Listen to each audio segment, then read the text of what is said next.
We're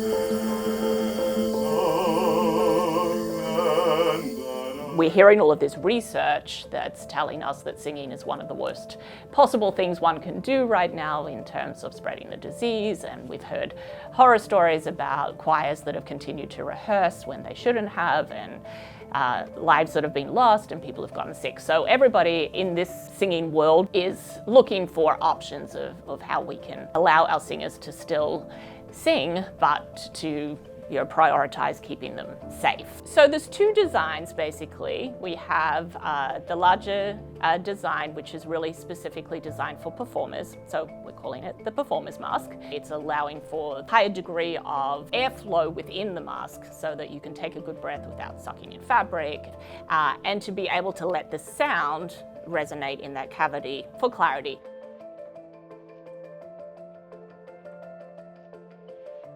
When you're working with not only a vulnerable population, but oftentimes patients that may not hear as well, it can be really challenging to safely project and improve the clarity of your speech when wearing a mask that is close to your face.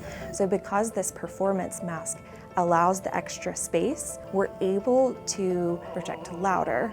They're able to hear and yet stay further away from the music therapist and maintain that social distance.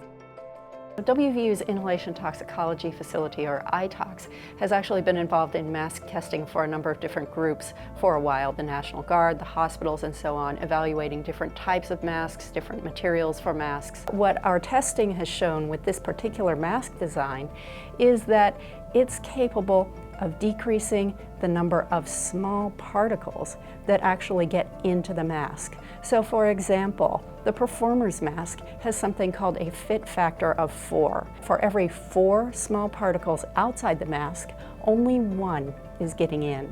This represents a level of protection that isn't seen in your average over-the-counter 2-layer cotton mask. Personally, I was struggling with wearing cloth masks and finding that the sound was very muffled. It was very difficult for people to understand. And so I did a smaller version that's really just designed to, once again, allow some resonance in the sound so that it's easier for people to be understood. So I'm calling it the teacher's mask. and that has actually had quite a lot of interest from people who are finding the same sort of challenges.